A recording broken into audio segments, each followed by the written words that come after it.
ወመንፈስ ቅዱስ አሐዱ አምላክ አሜን።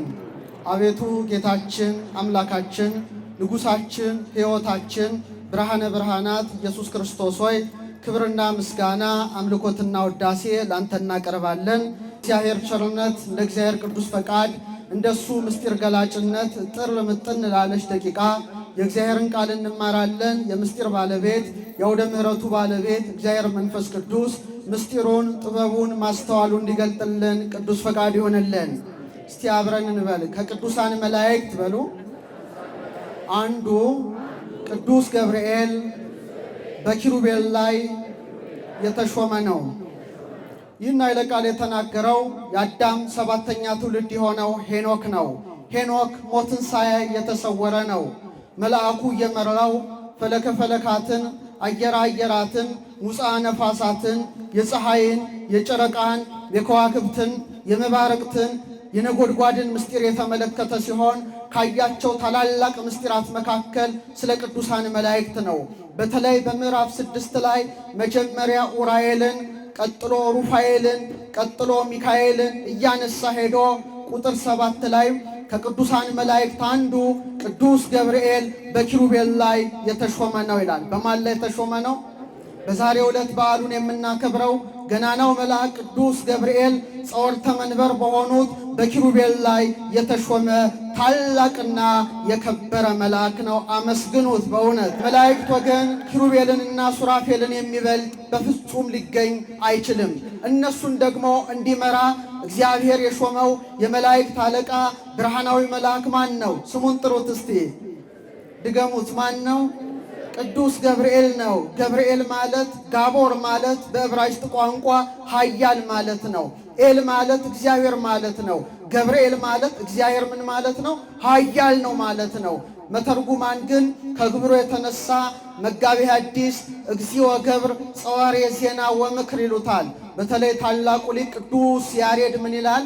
ጸዋሬ ዜና ወምክር ገብርኤል ዜናዋ ለድንግል ምጽአት ወለቃል ብስራትን የሚሸከም ዜናን የያዘ ቅዱስ ገብርኤል የአካላዊ ቃል ሥጋዌን ለድንግል ማርያም አበሰራት በማለት ይህን መልአክ በእውነት ያደንቀዋል።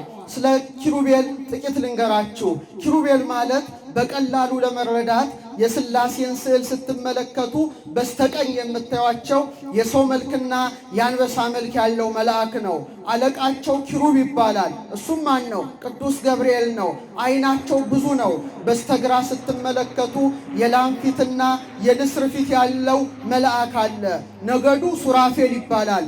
አለቃው ሱራፊ ይባላል። በአጠቃላይ 16 መላእክት ናቸው። ሕዝቅኤል በምዕራፍ 1 ላይ እንደጠቀሰው ኮቦር በምትባል ወንዝ ላይ ተቀምጦ ተመስጦ መጥቶበት ሲመለከት 4 ፊት ያለው የሰው መልክ ያለው፣ 4 ፊት ያለው የአንበሳ መልክ፣ 4 ፊት ያለው የላም መልክ፣ 4 ፊት ያለው የንስር ፊት የያዘ መልአክን ተመልክቷል። 12ቱ በውስጥ ናቸው።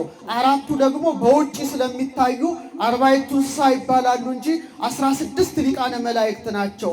በተለይ ኪሩቤል እለ ብዙኃት አዕይንቲሆሙ ይላቸዋል። ዓይናቸው ምንድን ነው? ብዙ ነው። እነዚህን የሚመራ ደግሞ የመላእክት አለቃ ማን ነው? እስቲ በእነሱ ላይ ተሾመ ማን ነው? ገብርኤል። እስቲ በሉ ገብርኤል ነው። በተለይ በጣም የሚደንቀው ስለ ዓይናቸው ትንሽ ልንገራችሁ ከገብርኤል ጋር አነጻጽሬ። ዓይን ሲባል ዕውቀት ነው። ለምሳሌ እግዚአብሔር የኔና የናንተን ዓይን ሲፈጥር በብዙ ሚሊየን ሴሎች አዋቅሮታል። ለምሳሌ ዓይናችን የእያንዳንዳችን ዓይን ቀለማትን መለየት ዝርዝራቸውን ማወቅ የሚችል 7 ሚሊየን የሚጠጋ ሮድስ የሚባል ሕዋሳት እግዚአብሔር አኑሮበታል። ሳይንስ ያወቀው ነው። እንደገና በጨለማ እንድናይ የሚያደርገን ወደ 100 ሚሊየን የሚጠጉ ኮንስ የሚባሉ ሕዋሳትን እግዚአብሔር ለእያንዳንዳችን ዓይን ሰጥቷል። የኔም ያንተም ያንቺም የሁላችን ዓይን እያንዳንዱ አንዳንድ ሚሊየን የሚጠጋ ኦፕቲካል ነርቭስ የእይታ ነርቭ ማን ሰጥቶታል? እግዚአብሔር ሰጥቶታል። ወደ 106 የሚጠጋ አሻራን እግዚአብሔር አምላክ በዓይናችን ላይ አኑሯል። ታዲያ ወደ 106 ሚሊየን ፎቶሪሴፕተርስ ያለው የኛ ዓይን በዚህ ደረጃ ከተዋቀረ በጥበብ በእውቀት በማስተዋል አቤቱ ልብን ልቡናን እውቀትን ስጠን ብሎ ቅዳሴ ላይ እንደሚነገረው ነጭ ቀለም ጥቁር ቀለምና ብሌኑ የእውቀት የማስተዋልና የጥበብ አምሳል ናቸውና ኪሩቤልና ሱራፌል ደግሞ ዓይናቸው ብዙ በመሆኑ በብዙ እውቀት የተመሉ ናቸው። በምን የተመሉ ናቸው? በብዙ እውቀት። ለዚህ ነው በትንቢተ ዳንኤል ምዕራፍ 9 ቁጥር 22 ላይ ገብርኤል ምን አለው ለዳንኤል? እኔ ያለ ጥበብንና ማስተዋልን እሰጥ ዘንድ መጣሁ አለ። ምን ልሰጥ ዘንድ? ገብርኤል ጥበብን ይሰጣል፣ ገብርኤል ማስተዋልን ይሰጣል። ለእኛም ይስጠን። ሚካኤል ደግሞ በነገደ ሱራፌል ላይ ተሹሟል። ገብርኤል ደግሞ በማን ላይ ተሹሟል? በነገደ ኪሩቤል ላይ ተሹሟል። ከነዚህ መላእክት የሚበልጥ መላእክት የለም። ከሚካኤልና ከገብርኤልም የሚበልጥ አለቃ በሰማይ የለም። ምትበልጣቸው ብቻውን ተገኝታለች በአንድ ላይ ኪሩባዊ ሰረገላ። እሷ ማናት? ድንግል ማርያም። እስቲ ስሟን ጥሯት፣ ድገሙ እስቲ። አዎ ኪሩቤልና ሱራፌል በፍርሃትና በረዓድ ዙፋኑን እየተንቀጠቀጡ የሚሸከሙትን ጌታ በጀርባዋ ለማዘል በክንዷ ለመታቀፍ በከናፍሯ ለመሳም የበቃች ማናት? ኪሩባዊ ሰረገላ የተባለች ድንግል ማርያም ናት። ስለዚህ ገብርኤል የሚመራውን ነገደ ኪሩቤልን፣ ሚካኤል የሚመራው ነገደ ሱራፌልን በመብለጥ ስለታወቀች ሊቁ ምን ይላል አባ ጊዮርጊስ? አንቲ ተአብን ኪሩቤል፣ አንቺ ከኪሩቤል ትበልጫለሽ ይላል። ከማ ወትፈደፍዲም ሱራፌል፣ ከሱራፌልም ትልቅ ያለሽ። ለምን? እስመ ሱራፌል ወኪሩቤል በሰረገላ እሳት ይጸውርዎ ልጅሽን አለ ሕዝቅኤል እንደተመለከተ ኪሩቤልና ሱራፌል በእሳት ሰረገላ ይሸከሙታል። ወበምጽናቲው ዘእሳት ይጼኑ መንበሮ፣ ዙፋኑንም በእሳት ምሰሶ ይደግፋሉና። አንቲ ሰጾርኪዮ በከርስኪ፣ አንቺ ግን ያንን አምላክ በማኅፀንሽ ተሸከምሽው። ወሐቀፍኪዮ በአብራክኪ፣ በጉልበቶችሽ ታቀፍሽው። ወሐዘልኪዮ በዘባንኪ፣ በጀርባሽም ምን አልሽው? አዘልሽው። እየንተ ሰረገላ እሳት አብራክኪ ኮና፣ በእሳቱ ሰረገላ ፋንታ ጉልበቶችሽ ሆኑ ይላል። ምኖችሽ ሆኑ? ገብርኤል የሚመራቸው ነገደ ኪሩቤል፣ ሚካኤል የሚመራቸው ነገደ ሱራፌል በእውነት ዙፋኑ በእሳት ምሰሶ ሲደግፉ፣ በእሳት ሰረገላ ዙፋኑን ሲሸከሙ፣ እሷ ደግሞ በምኑ አቀፈችው? በጉልበቶቿ። ህየንተ ምጽናቲው ዘእሳት አእዳዊኪ ኮና፣ በእሳቱ ምሰሶ ፈንታ እጆችሽ ተተኩ። ኪሩቤልና ሱራፌል በእሳት ምሰሶ ዙፋኑን ሲደግፉ፣ ድንግል ማርያም እናታችን ግን ዓለምን የሚደግፈውን ጌታ በክንዷ በእጇ ደገፈችው። ክብር ለጀርባዋ፣ ክብር ለክንዷ፣ ክብር ለማኅፀኗ፣ ክብር ለሁለመናዋ እመቤታችን ናት። ስለዚህ ደራሲው ምን አለ? ገብርኤል ኪሩብ ጸዋሪ አብይ መንበር ሕዝቅኤል ዘነጸረከ በአምሳለ ብእሲ ክቡር ምስለ ገጸ ላህም ወአንበሳ ወቀሊል ንስር ይላል። ሕዝቅኤል ኮቦር ላይ የተመለከተ በሰው አምሳል የተገለጥ ከአንበሳው ጋራ ከላሙ ጋራ ከፈጣኑ ንስር ጋራ የታየ የመላእክት አለቃ ገብርኤል ነው ይላል። ክብር ለዚህ መልአክ፣ ክብር ለዚህ ኢዮር በተባለው ሰማይ ላይም ጭምር በነገደ ኪሩቤል ላይ የተሾመ መልአክ ነው። ዝቅ ብለን ደግሞ ብንመለከት ነገደ ኃይላትን እናያለን። ነገደ ኃይላትን ደግሞ ስንመረምር ማንን እናገኛለን? አካ የሚባል የእግዚአብሔር ስም በመዳፉ ላይ የተቀረጸበት፣ ሙሴን ከፈርዖን፣ ኢያሱን ከአማሌቅ፣ ሕዝቅያስን ከሰናክሬም፣ ዳዊትን ከጎልያድ፣ ዳንኤልን ከአፈ አናብስት ተራድቶ የጠበቀ በአንድ ላይ ስሙን ጥሩት። እሱ ማን ነው? ቅዱስ ሚካኤል ነው። በረከቱ ይደርብን። ኢዮር ላይ ኃይላትን እንዲመራ አድርጎታል። ገብርኤል ግን በዚያ አያበቃም። ራማ በተባለው ሰማይ ላይ ነገድ አርባብን እንዲመራ ማን ሾመው? እግዚአብሔር ሾመው። በቅዱስ ገብርኤል ስር እልፍ አእላፋት ትእልፊት አእላፋት እግዚአብሔር ብቻ ቁጥራቸውን የሚያውቅ መላእክት ሲኖሩ፣ በተለይ ደግሞ የቅዱስ ገብርኤል ስልጣን በሥላሴ ዙፋን ፊት መቆም ነው። ለዘካርያስ በምዕራፍ 1 ቁጥር 19 በሉቃስ ወንጌል አነ ውእቱ ገብርኤል ዘእቀውም ቅድመ እግዚአብሔር፣ እኔ በእግዚአብሔር ፊት የምቆመው ማንኛ አለው? ገብርኤል ነኝ ያለው። በሥላሴ ፊት በባለሟልነት የቆመ ማን እንደ ገብርኤል ይገኛል? ክብር ለዚህ መልአክ ይሁን። ራማ ላይ ነገደ አርባብን እየመራው ይገኛል። ከሱ ዝቅ ብሎ ነገደ መናብርትን ሩፋኤል ይመራዋል። ሩፋ ሐኪም፣ ኤል እግዚአብሔር ሐኪሜ ነው ማለት ነው። ቀጥሎ ነገደ ስልጣናት አለ። ሱሪያል የተባለ መልአክ ይመራዋል። ሱር ማለት ትእዛዝ ማለት ነው። ኤል ትእዛዝ እግዚአብሔር ማለት ነው። እነዚህ ንዑዳን ክቡራን መላእክት ረድኤታቸው በረከታቸው ይደርብን። ኤረር ላይ ሊቃናትን ቅዱስ ሰዳኬል ይመራዋል። ቀጥሎ መኳንንትን ቅዱስ ሰላቴል ይመራዋል። መላእክትን ቅዱስ አናንኤል ይመራዋል። በተለይ ግን ከላይ እስከ ታች ስንመለከት የመላእክት አለቃ ቅዱስ ገብርኤል ከሥላሴ ዙፋን ፊት በመቆም ታላቁና ስመጥሩ ነው። ክብር ለዚህ መልአክ ይሁን። በእውነት ታላቅ መልአክ ነው። አባታችን ሄኖክ ምን ይላል? ገብርኤል በኪሩቤል ላይ ብቻ አይደለም የተሾመው በእባቦች ላይ ጭምር ነው ይለዋል። በምን ላይ ጭምር ነው? እባቦች ያላቸው ምንድን ናቸው? አጋንንት ናቸው። አጋንንት ውቅያኖሱን ባህሩን ሁሉ መርዝ እየበጠበጡ ሰውን ቢፈጁ በወደዱ ነበረ። ይሄንን የክፋት ሥራ እንዳያደርጉ ማን ይቆጣጠራቸዋል? ቅዱስ ገብርኤል ይቆጣጠራቸዋል። በእባቦች ላይ ካለ በኋላ በገነት ላይ የተሾመ ነው ይላል። በገነት ምን ማለት ነው? በገነት እጽዋት ላይ የተሾመ መልአክ ነው። ደስ ይበላችሁ፣ የገነት ዛፍ ይዞ የሚመጣ ነው ማለት ነው። በገነት ዛፎች ላይ የተሾመ ነው ይለዋል። የገነት ዛፎች የመንፈቅ መንገድ ሄደው ይሸታሉ። መዓዛቸው ከአፍንጫ ጥፍጥናቸው ከአፍ በእውነት ለ7 ቀን የሚቆይ ነው።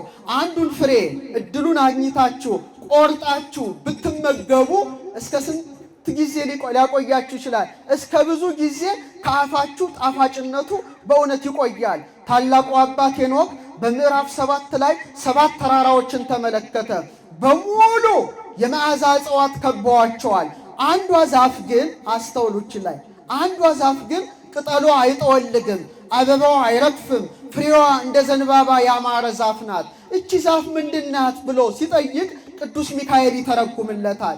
ታዲያ እነዚህን ሁሉ እጽዋት የሚጠብቀው የመላእክት አለቃ ማን ነው? ቅዱስ ገብርኤል ነው። ስለዚህ ድንግል ማርያምን ሲያበስራት ምን ይዞ ይታያል? አበባ ይዞ ይታያል። የብስራቱን ስዕል አይታችኋል? የያዛት አበባ ነጭ አበባ ናት። እመቤታችን ተቀምጣለች። ቅድም ወንዘ ትፈትል ወርቀውም የላተ አስተራያ ገብርኤል ግብተ ብለው ቅድም የስልበት ተማሪዎች እንዳሸበሸቡት እመቤታችን ተቀምጣ ሐርና ወርቅን ትፈትላለች። ሐርና ወርቅ ማስማማቷ የተዋህዶ ምሳሌ ነው፣ የመለኮት የትስብእት። እሷ ራሷ የሸማኔ ጉድጓድ ናት። ቅዱስ ገብርኤል ይመጣል። ስዕሉን ስትመለከቱት አንድ እግሩ ትንሽ ወደፊት ይሄዳል ወደ እመቤታችን። እመቤታችን በትኩረት ታየዋለች። ልብሶቿ ከላይ ሰማያዊ ከውስጥ ቀይ ለብሳለች። በእጇ ደግሞ ምን ይዛለች? እንቆ ባህሪ እንዝርት ይዛ ትፈትላለች። ሰማያዊ መልበሷ የምን አምሳል ይመስላችኋል? በእስራኤል ልማድ እናቶች ሰማያዊ መጎናጸፊያ ይጎናጸፋሉ። ደናግል የሆኑ እንደሆነ የድንግልናቸው መለያ ምንድን ነው የሚለብሱት? ቀይ ልብስ ነው የሚለብሱት። ድንግል ማርያም እናትነትን ከድንግልና ጋር አስተባብራ የተገኘች በመሆኗ ከውስጥ ቀይ ከላይ ሰማያዊ መጎናጸፊያ ደርባ እንዝርቷን ይዛ ስትታይ፣ ቅዱስ ገብርኤል ደግሞ አንድ እግሩን ወደፊት ጠጋ አድርጎ ቀኝ እጁን አንስቶ ሰላም እያላት ደስ ይበልሽ እያላት፣ በግራ እጁ ደግሞ የገነት አበባ ጠባቂ ነውና አበባ በእጁ ይዞ ድንግል ማርያምን ደስ ይበልሽ አለ። ክብር ለዚህ መልአክ። ደስ ይበልሽ አለ። ቅዱስ ገብርኤል የያዛት አበባ አይታችኋታል? ስንት ናት? 3 ዘለላ ናት። ስንት ዘለላ ናት? 3 ዘለላ ናት። ይሄ ምን ያመለክታል?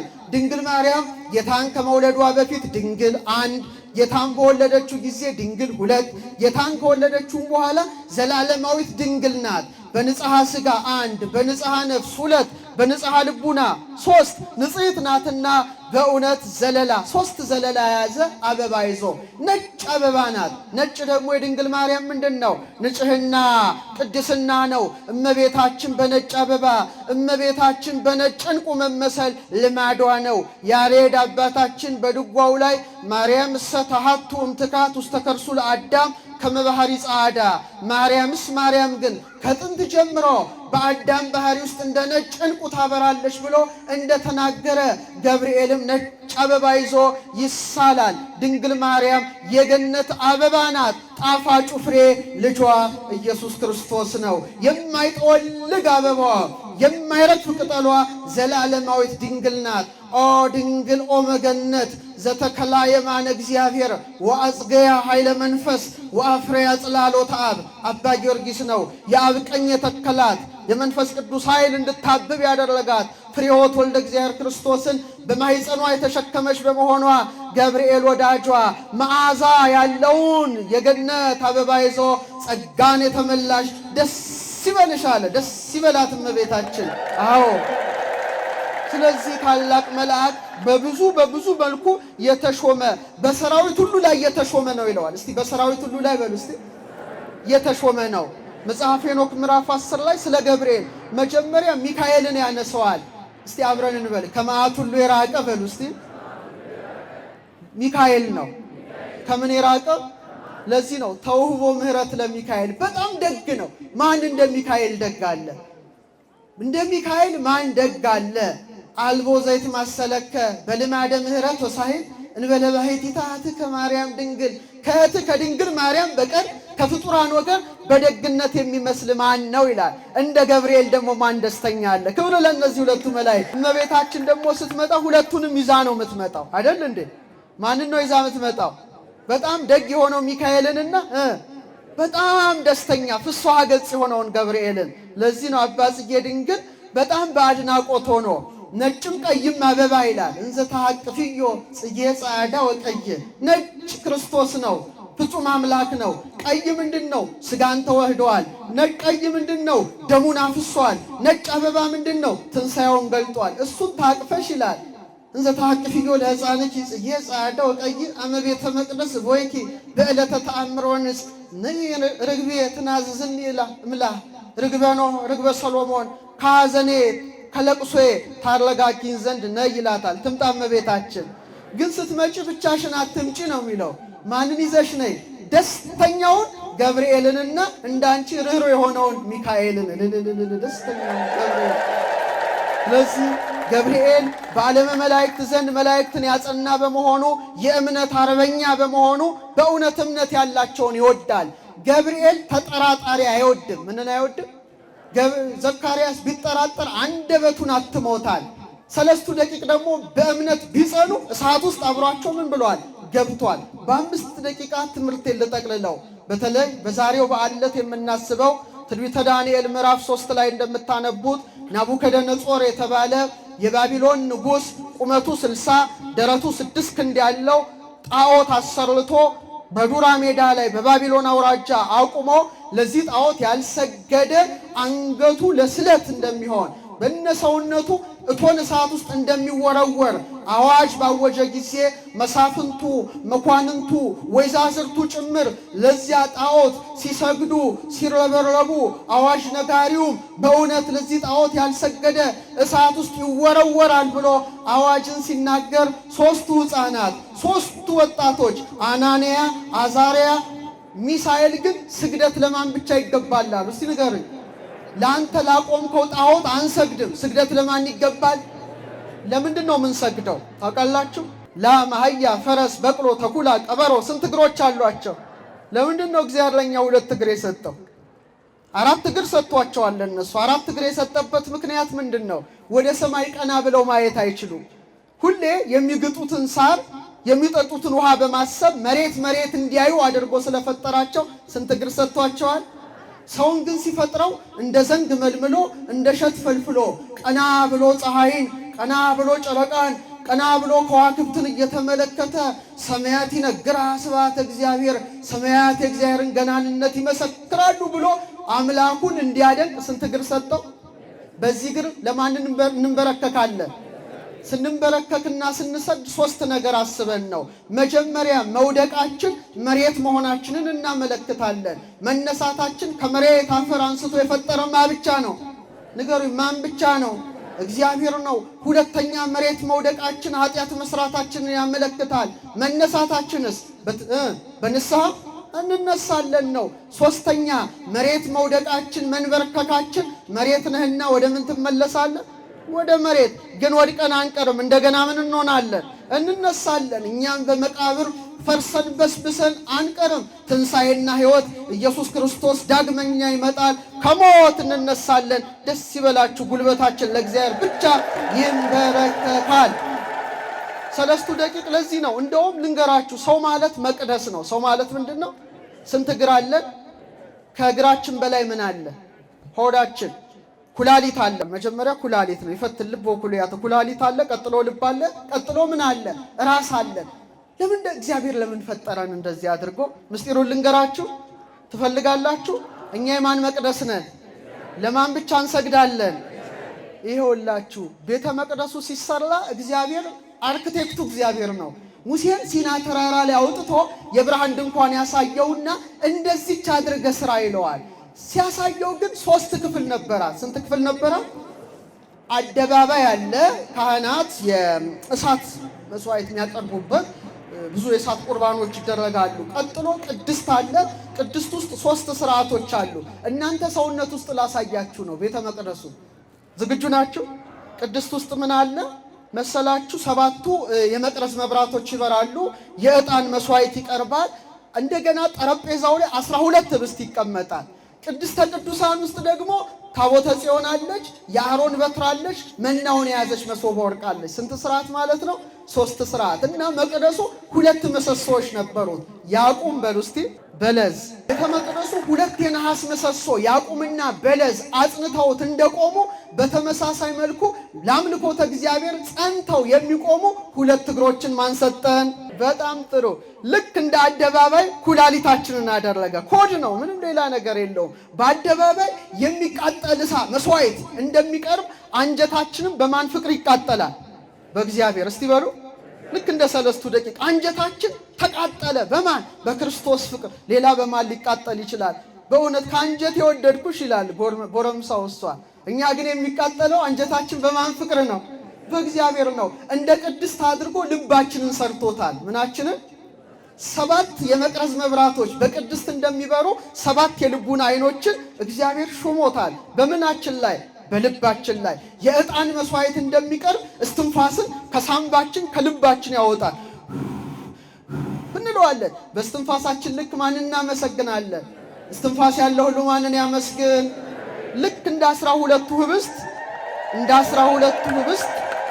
አሮን 12 የአይናቁ በ6 በፊቱ 6 በኋላው ሰክቶ 12ቱን ቁርባን ህብስቶችን ለእግዚአብሔር እንደሚያቀርብ 24 በድምሩ እንደሚሆን 24 የደረት አጥንቶችን ማን ሰጥቶናል? ሪብሳችን እኮ 24 ነው። አታውቁ? ከዛ በኋላ እንደ ቅድስተ ቅዱሳን አድርጎ መክብበ ሕዋሳት የሆነውን ራሳችንን ሰጥቶናል። ከአንገታችን በላይ ያለው ራሳችን ምንድን ነው? ቅድስተ ቅዱሳን ነው። በእውነት ጎልጎታ ነው። በኋላ ነግራቸዋለሁ። ስንት አይኖች አሉን? ስንት ጆሮዎች አሉን? ስንት የአፍንጫ ቀዳዳዎች አሉን? ስንት አፍ አለን? 1 በድምሩ ስንት ይሆናል? 2 1 ጥበብ ሐነጸት ላቲ ቤተ ጥበብ እግዚአብሔር ቤትን ሰራች፣ ቤቱ እኛ ነን። ወአቀመት ላቲ 7 አዕማደ 7 ምሰሶዎችን ለራሷ አቆመች። 2 አይናችን ለእግዚአብሔር መብራት ነው፣ ያዩታል። 2 ጆሮዎቻችን በእውነት የናቡከደነፆርን ድምፅ አይሰሙም፣ የገብርኤልን ድምፅ ይሰማሉ። 2 የአፍንጫ ቀዳዳችን መዓዛ ቁርባኑን ያሸታል። አፋችን ይበላዋል፣ ይጠጣዋል፣ ያመሰግነዋል። መቅረዝ ሆነን ተሰርተናል። ዝም ብሎ እኮ ጌጥ አይደለም። ስንት እጆች አሉን? ስንት መዳፍ አለን? 2 ስንት ጣቶች አሉን? 10 ጣቶች አሉን። እንደ ፍቅረ እግዚአብሔር ተሰቀሉ እንዳለ መስቀያ የሆኑ ማለት ነው። እንደ ፍቅረ እግዚአብሔር አድርጎ ቀኝ እጅን፣ ወንድምን እንደ መውደድ አድርጎ ግራ እጅን፣ እንደ 2 ጽላት አድርጎ 2 መዳፍን፣ እንደ 10 ቃላት አድርጎ 10 ጣትን የሰጠን ማን ነው? ሊቃውንት ምን ይላሉ? እግዚአብሔር አብ የሙሴን ሕግ በጣታችን ቀረጸ፣ የልጁ የእግዚአብሔር ወልድን ሕግ ግን በልባችን ቀረጸ። ሕያው መቅደስ ነን፣ ለእግዚአብሔር ብቻ እንንበረከካለን፣ ለጣዖት አንሰግድም አሉ ሰለስቱ ምዕት። መቅደስ ሆነው ተሰርሮ ተበሳጨ ንጉሡ። ከእጄ ማን ያድናችኋል አለ። ማን ያሉት?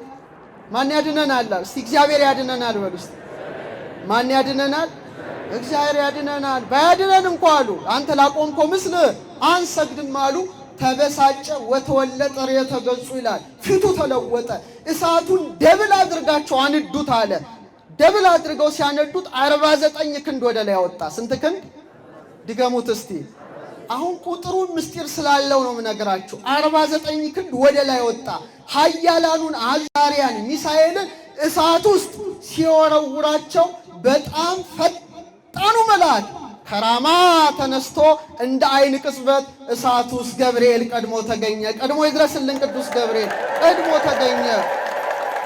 ጢሱ እንኳን አላረፈባቸውም። የወረወሯቸው ሲቃጠሉ ሲነዱ አናንያ አዛርያ ሚሳኤል ግን ወአንሶሰው ማእከለ እሳት ወባረክዎ ለእግዚአብሔር ወአይኮቱ እግዚአብሔርሃ እግዚአብሔርን ማመስገን ጀመሮ። አዛርያ ቆመ። ምን አለ መሰላችሁ? ይትባረክ እግዚአብሔር አምላክ አበዊነ የአባቶቻችን አምላክ እግዚአብሔር ይመስገናል። ይመስገን የአብርሃም አምላክ የይስሐቅ አምላክ የያዕቆብ አምላክ ስቡኒ ውእቱ ወልዑልኒ ውእቱ ለዓለም ምስጉን ነው ለዘላለምም የከበረ ነው ብሎ 6 ጊዜ አመሰገነ። ስንት ጊዜ? 3 ደቂቅ ስንት ጊዜ አመሰገኑ? ይትባረክ ይትባረክ እያሉ 6 የዘመሩ። ለምን መሰላችሁ? መንፈስ ቅዱስ ነው የሚያናግራቸው። እነሱ እሳት ውስጥ በገቡ በ600 ዓመት በስንት ዓመት? በ600 ዓመት የእግዚአብሔር ልጅ ኢየሱስ ክርስቶስ ወደ ምድራችን መጥቶ ነፍሳትን ከሲኦል እሳት የሚፈታ ነው። ደስ ይበላችሁ። ይሄን ምስጢር ጠቁመዋል። እሳቱ 49 ክንድ ነው። እነሱ 6 ጊዜ ዘመሩ። ሲደመር ስንት ይሆናል? 55። እስቲ በሉ 49 ሲደመር 6። ይሄ በቀመር እግዚአብሔር ያስቀመጠው ምስጢር ነው። 55 ማለት 5500 ዘመንን የሚወክል ነበረ። ነፍሳት በእሳት ውስጥ የነበሩበት ዘመን 6 ጊዜ ይትባረክ ማለታቸው በ6ኛው ሺህ ዘመን እግዚአብሔር ወልድ ከቅድስት ድንግል ማርያም ተወልዶ ዓለምን ከሲኦል እሳት ነፃ ያወጣታል። ክብር ምስጋና ለስሙ። ይህን ለማመልከት ነው። ይህ ነገር ሁሌ ቤተ መቅደስ ይደጋገማል። ለምሳሌ ዲያቆኑ ምስባክ ሲሰብክ ትሰማላችሁ አይደለም? ሁሌ ምስባክ ይሰበካል ከወንጌል በፊት። ዋናው ዲያቆን ሸራኢሁ ስንት ጊዜ ነው ምስባክ የሚሰብከው? 2 ጊዜ። ህዝቡ ደግሞ በአንድ ላይ ሆነው 3 ጊዜ ይደግማሉ። በድምሩ ስንት ይሆናል? 5 ጊዜ ምስባክ መሰበኩ 5500 ዘመን ሁሉ ነቢያት ስለ እግዚአብሔር ልጅ ትንቢት መናገራቸውን ሱባኤ መቁጠራቸውን ነው። በ6ኛው ካህኑ ወንጌል ብለው መውጣታቸው ካህኑ የጌታ ምሳሌ ነው። በ6ኛው ሺህ ዘመን እግዚአብሔር ወልድ ሰው ሆኖ ወንጌልን አስተማረ። ምስጋና ለስሙ። ይሄ በሚታይ አምልኮት ነዋ። ወንጌለ መንግሥተ ሰማያት መርታ የምታገባ ወንጌል እነሆ ብለው ካህኑ ለንፍቁ ካህን ይሰጣሉ። ይህም ጌታ አደራ ብሎ ስልጣነ ክህነትን ለጴጥሮስ መስጠቱን ያመለክታል። መንግሥቱ ወጽድቆ ዘአውፌኒ አውፌኩከ መንግሥቱንና ጽድቁን የሰጠኝን ሰጠው ብሎ ደግሞ ለዲያቆኑ እንደ መስጠት፣ ዲያቆኑ ደግሞ እስጢፋኖስን ይወክላል። ክብር ለቤተ ክርስቲያን። ይህን ታሳየናለች ነው። ከዛ 3 ደቂቅ ይባርክዎ ኩሉ ግብረ እግዚእ ለእግዚአብሔር ስቡሁኒ ውእቱ ወልዑልኒ ውእቱ ለዓለም። እስቲ አብረን እንበል። እግዚአብሔር በሉ እስቲ። የፈጠራቸው ፍጥረታት ሁሉ ያመሰግኑታል። ምስጉን ነው፣ ስሙም ለዘላለም ከፍ ከፍ ያለ ነው። እንዲህ ብለው ዘመሩ። 3 ደቂቅ ዘመሩ። ሰዓት ውስጥ ነው ይባርክዎ ይባርክዎ ይባርክዎ እያሉ ያመሰግኑታል እያሉ እየዘመሩ ስንት ጊዜ? 33 ጊዜ። በጣም ይሄ ቁጥር ደስ ይላል። ስንት ጊዜ? 33 ጊዜ ይባርክዎ ያመሰግኑታል አሉ። የኢየሱስ ክርስቶስ ዕድሜ ስንት ነው? ይትባረክ ብለው 6 ጊዜ በ6ኛው ሺህ ዘመን መምጣቱን ይባርክዎ እያሉ 33 ጊዜ መደጋገማቸው የእግዚአብሔር ልጅ በምድር ላይ 33 ዓመት በምድር ላይ ተመላልሶ በዕፀ መስቀል ተሰቅሎ ዓለምን የሚያድን ነው። ክብር ምስጋና ለአምላካችን ለክርስቶስ። በ3 ደቂቅ በእውነት ዝማሬ ታወቀ እና እኔ 3 ደቂቅ ይባርክዎን ሳስብ የ3 ደቂቅ መዝሙርን ማንበብ ብቻ አይጠበቅብኝም። ፊቴን በመስታወት ማየት ይጠበቅብኛል። እግዚአብሔር ሲፈጥረን ስንት የጀርባ አጥንት ሰጥቶናል መሰላችሁ? 33። ሳይንስ ነው የምነግራችሁ፣ ይሄ ዝም ብሎ አይደለም። ሳይንስም ሰው ነኝ። አርቨር ቪቴ የሚባል እግዚአብሔር አለቃ እያሌው ታምሩ በረከታቸው ይደረብን። አንድ ስብከት ነበራቸው፣ የራስ ቅል የምትባል ስብከትና ጌታችንን አለ ጎልጎታ፣ የራስ ቅል የምትባል ጎልጎታ ወሰዱት ይላል። የምን ቅል የምትባል ድገሙት። የራስ ቅል ጎልጎታ የምትባል ወሰዱትና የራስ ቅል ላይ ጎልጎታ ላይ ተሰቀለ አሉ። ስብከታቸው የሳቸው ነው። እና ምን አሉ? የራስ ቅል ጎልጎታ ላይ አንዴ ነው መድኃኔዓለም የተሰቀለው። እያንዳንዳችን የራሳችን ቅል ላይ ግን ሁሌ መስቀሉ ተተክሏል አሉ። እውነት ሐሰት? ድገሙት። እውነት ሐሰት? ጌታ የተሰቀለው በስንት ዘመኑ ነው? እግዚአብሔር ሰውን ምድር ሲያመጣ እኔም አንተም አንቺም ከዚህ ጀምራችሁ ከጀርባችሁ ጀምራችሁ እስከዚህ እስከ አንገታችሁ ያለው አጥንት በኢየሱስ ክርስቶስ ዕድሜ ልክ 33 ነው። ደስ ይበላችሁ ልጅ።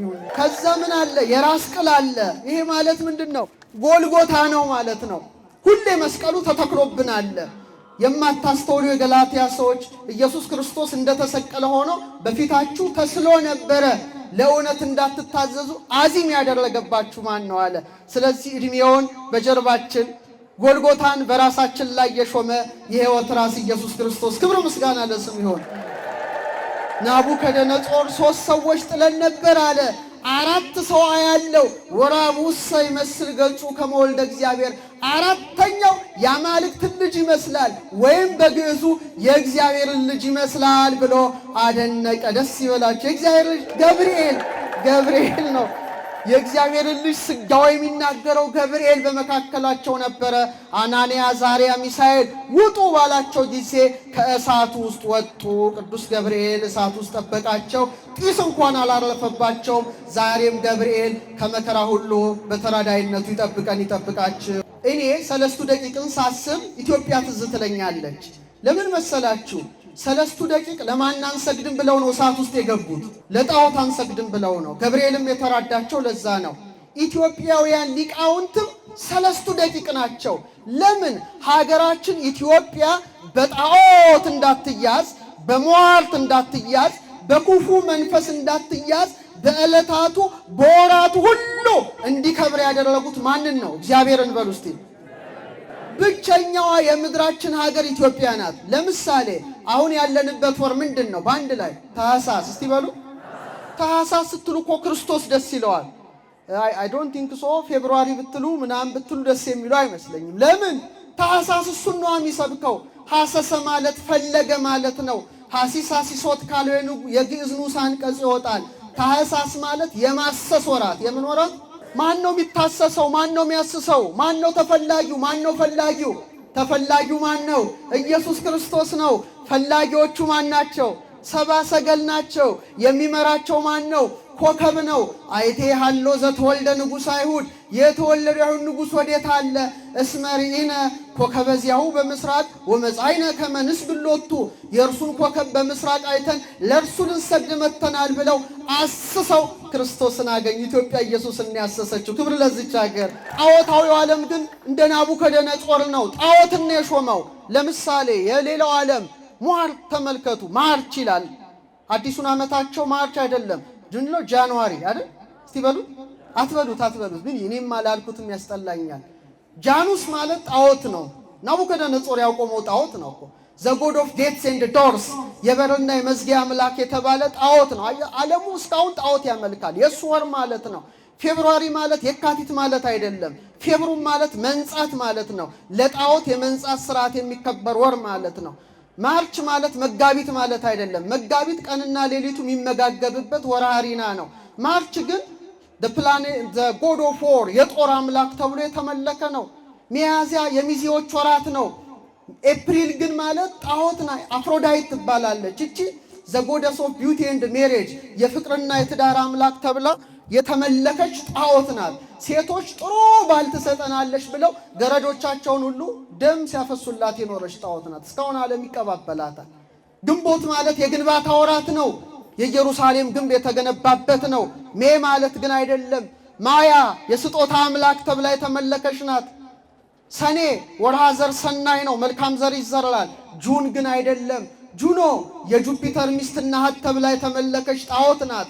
ዓለም በሙሉ አማልክትን አቁሞ ሲደረድር ኢትዮጵያውያን ግን በዕለታቸው በወራቸው እግዚአብሔርን ያከበሩ የ3 ደቂቅ ልጆች ነን። ደስ ይበላችሁ። የ3 ደቂቅ ልጆች ነን።